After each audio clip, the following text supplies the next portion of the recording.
really, from what I understand, it's like it was a season where you just kind of stepped away. You stepped away from the chaos. Tell us about that a little bit. Oh my gosh. I would say I think we all do that like throughout our lives in different pinpoints and stuff. But I had, after Jeff passed and I kind of went through my thing, I remarried and then was going through a divorce. Yeah. We separated and we were trying to work things out, but I was a wreck. Because I had these huge abandonment issues anyway. And then I had just had the biggest abandonment that you could ever have, right? Someone leaves the world.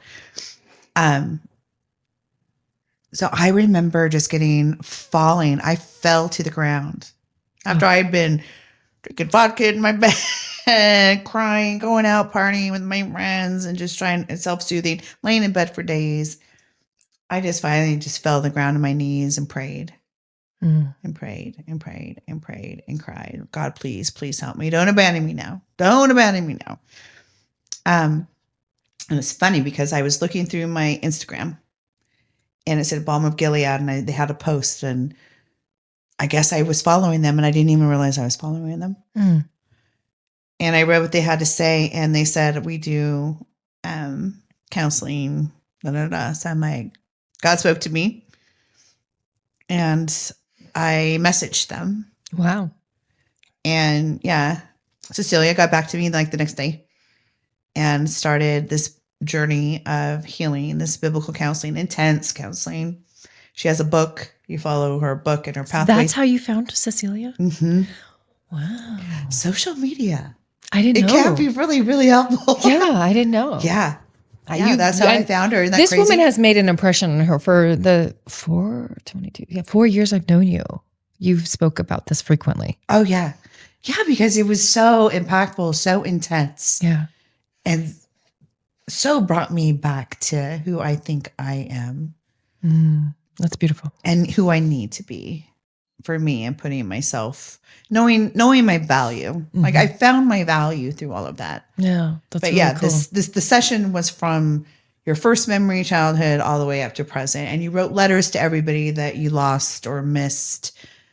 She called me out on a lot of crap too at the end. It was I'm like, how dare you? But just so you figure out why you are the way you are. That's how I figured out my abandonment issues. I'm like, wow, now that makes sense. I really hadn't thought about it before until like all of that happened. Yeah. And it's funny because it was right when COVID was hitting. And she's like, Kelly, I think we're done. I'm like, and I felt like I had been done for like a few weeks. I'm like, I feel good. I just don't think I don't really have anything else to say to her, like anything else to spill or to get prayed through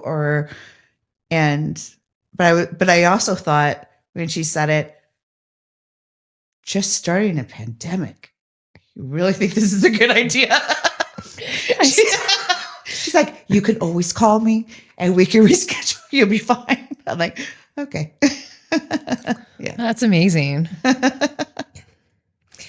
And you found her through the internet. I found her on Instagram. Yeah.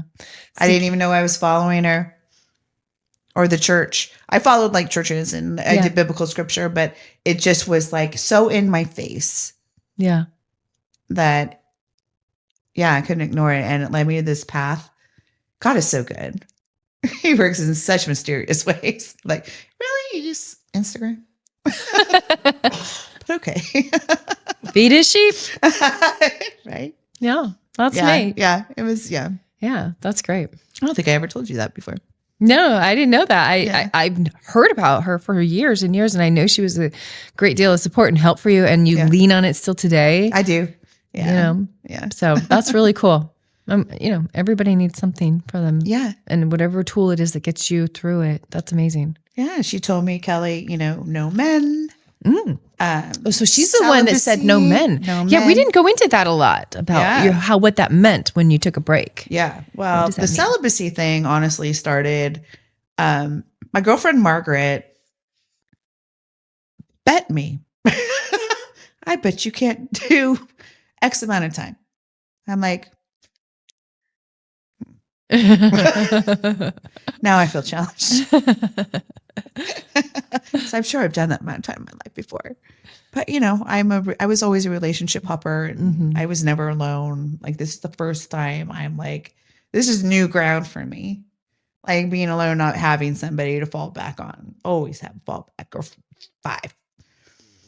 I'm like, okay, challenge accepted. And I just kind of like, and that was before I went to Cecilia. Like, I'd started my counseling, but she said, Kelly, no relationships, no men, no sex. I'm like, well, I'm kind of already doing that. But I'm like, I said I gave it 30 days or whatever it was. And but you know what? I started growing and healing and concentrating on my own health and my journey in that. I didn't even think about it, to be quite honest.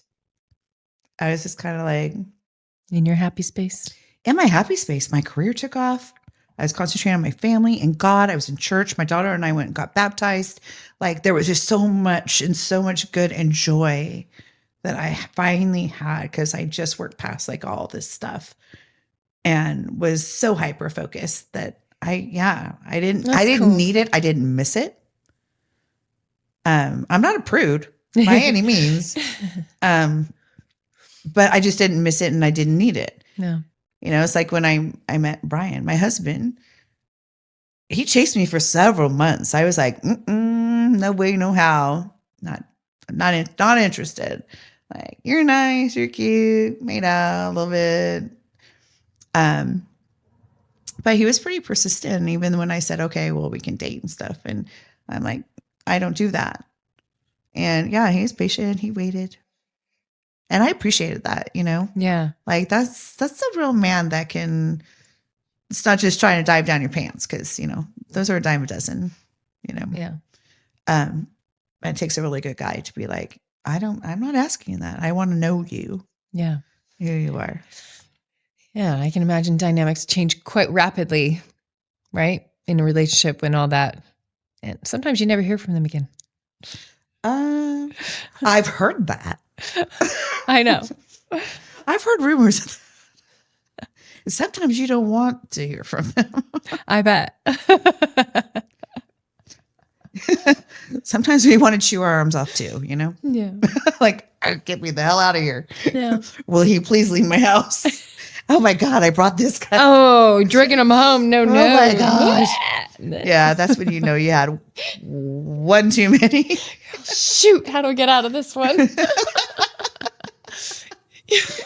You leave the car keys in his car door or something weird. So he's got to go and then you lock the door. No, it's not very nice. Throw a step out the window. As you look back on your life, what do you think was your biggest turning point? I think that. Yeah, I think so I think too. that was my hugest turning point. Yeah. For the better. I had turning points, maybe not. That eventually. Yeah. I think losing Jeff and going through the drudges and then finding love again. And then that ricocheting back into that made that turning point happen. So when they say, do you regret anything? I really don't, because it wouldn't have brought me here now, where my mind's at, Right. my relationships, my God.